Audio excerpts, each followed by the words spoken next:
आदाब मेरे भाइयों, मैं मोहम्मद सलीम, सेक्रेटरी टीपीसीसी। फिर एक बार मैं हाजिर हुआ आपके सामने, इस बार इलेक्शन की खबर लेकर। आप जैसे कि जानते हैं, हिंदुस्तान में इलेक्शन काफ़ी ज़ोर और शोर से चल रहा है। फ़िरका परस्त ताकतों की कमर टूट रही है। मज़हब के नाम पर वोट मांगने वाले अपनी तकरीरें तेज़ कर दिए हैं। अली बाबा चालीस चोर के सरदार बेनकाब और बेकाबू होते जा रहे हैं। मोदी जी राम के अवतार पर रावण का रोल अदा कर रहे हैं। मोदी जी का सच्चा रूप अब सामने आ रहा है। हिंदू धर्म और सनातन धर्म का नाम लेकर वोट मांगने वाले देशवासियों को धोखा दे रहे हैं और दंगे फसाद और नफरत फैला रहे हैं। श्री राम की पहचान सच्चाई, सत्यमेव जयते, अहिंसा, नॉन वायलेंस, नॉन एग्रेशन, भाईचारा, ह्यूमैनिटी, रिलीजियस हार्मनी, प्रेम भावना, राजधर्म, आत्मा, कर्मा, यूनिटी ऑफ एग्जिस्टेंस वगैरह वगैरह है।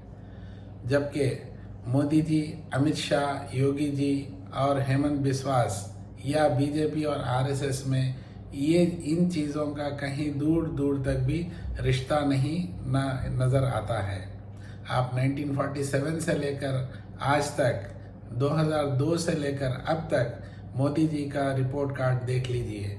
ये राम भक्त हैं, क्या रावण भक्त हैं, आपको समझ में आ जाएगा। ये सिर्फ नफरत, दंगे फसाद, मार पीट, हिंसा, धोखा, झूठ, लूट मार, तानाशाही, आक्रोश, गुरूर, तकब्बुर और नाइंसाफ़ी की नज़र आती है। इनकी सारी हिस्ट्री में यही बात नज़र आती है। अब देश मोदी जी, अमित शाह, बीजेपी और आरएसएस को खूब समझ चुका है।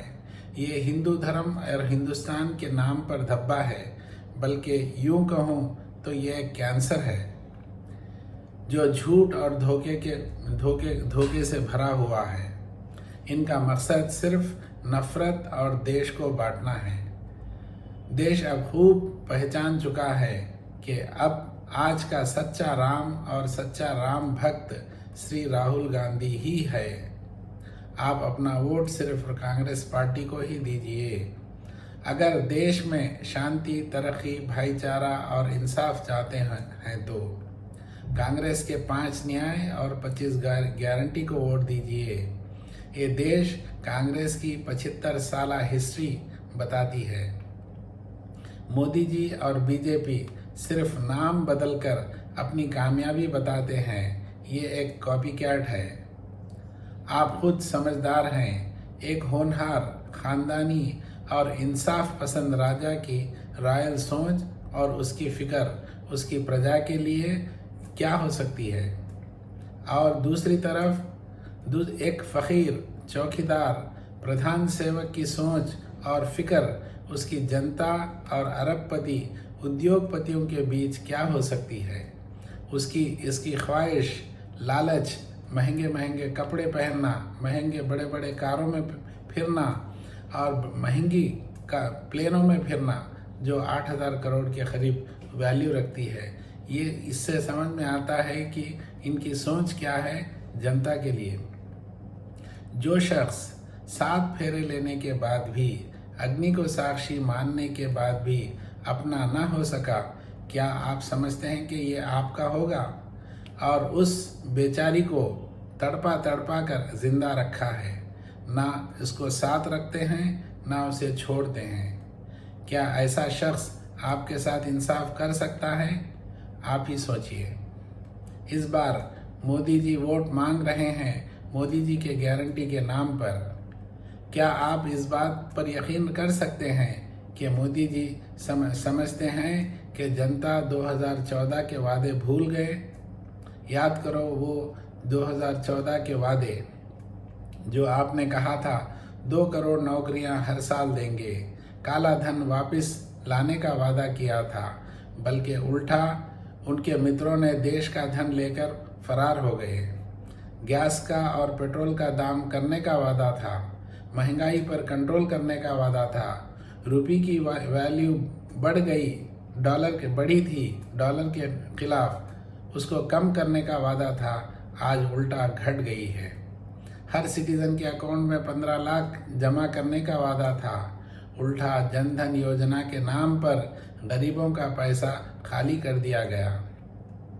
मित्रों के कर्जे माफ़ कर दिए।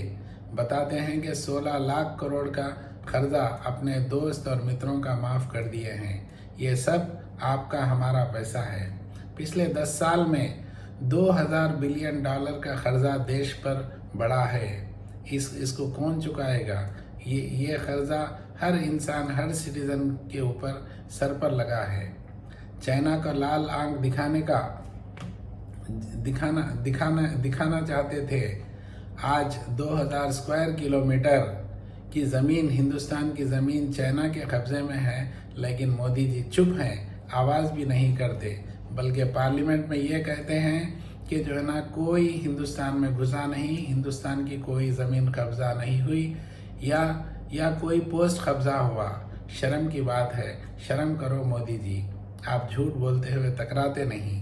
आप कहते हैं कि 56 इंच का सीना रखते हैं। चाइना का नाम लेने भी आप घबराते हैं और मीडिया और प्रेस कॉन्फ्रेंस का मुंह छुपाते हैं। आप कई दूर भागते हैं। बड़े बड़े लीडरों, उद्योगपतियों को डरा कर हफ्ता वसूल करते हैं। इलेक्शन बॉन्ड के जरिए देश को लूटते हैं। गब्बर सिंह का वो डायलॉग याद करो मोदी जी, हफ्ता दे दे बेटा दे दे, वरना CBI, ED, IT, NIA की रेड पड़ेगी। अपनी नाकामयाबी को छुपाने के लिए मंदिर, मुसलमान, पाकिस्तान, टेररिस्ट के नाम लेकर इलेक्शन जीतने वाले मोदी जी, अब की बार मोदी जी और बीजेपी संसद के बाहर। हिंदुस्तान में जितने लीडर्स हैं वो चोर, लुटेरे, दंगाई, रेपिस्ट, देशद्रोही और क्रिमिनल्स है। बीजेपी उन सबको रावण कहते हैं। जब ये अपना पार्टी बदलते हैं और बीजेपी में ज्वाइन कर लेते हैं तो ये सच्चे, ईमानदार, देशभक्त और पाक साफ दूध के धुले हुए हो जाते हैं और श्री राम जैसे आदर्श महापुरुष बन जाते हैं। बीजेपी एक हिंदुस्तान की वाहिद पार्टी है जो कोई भी इसे ज्वाइन कर लेगा वो गंगा जल या अमृत जल जैसा हो जाएगा।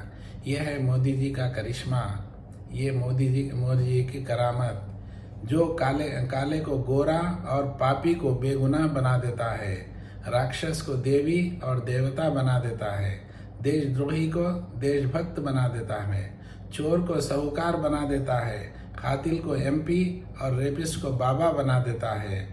मोदी है तो सब कुछ मुमकिन है, ऐसा बीजेपी के भक्त कहते हैं। अब आप सोचिए कि बीजेपी भक्त कहते हैं, क्या ये सच है? क्या इसमें सच्चाई है? इस बार आप अपने सारे खानदान का वोट डलवाइए और सुबह सुबह जाकर अपना वोट डाल दीजिए। शायद ये आपकी ज़िंदगी का ये आखिरी मौका है। अब आप करो या मरो के मोड़ पर आ ठहरे हैं। अगर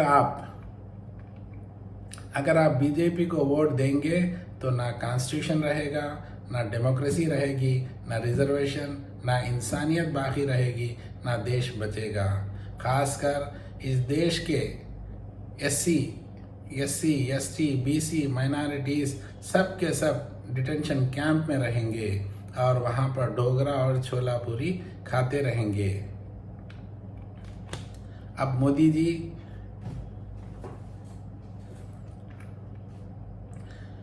मोदी जी या बीजेपी जीत जाए तो फिर वही पुरानी 200 साल पुरानी कहानी वापस आ जाएगी। अछूत वाली ज़िंदगी और सती वाली ज़िंदगी फिर से वापस आ जाएगी। अगर आप अपना मुस्तकबिल और आपके बच्चों का मुस्तकबिल बेहतर बनाना चाहते हैं और एक सच्चा देशभक्त और नागरिक बनाना चाहते हैं तो कांग्रेस को वोट दीजिए। कांग्रेस को 5 न्याय और 25 गारंटी को वोट दीजिए। राहुल गांधी को PM बनाइए। हिंदुस्तान की तरक्की और अमन को देख पाइए। जय हिंद, जय कांग्रेस।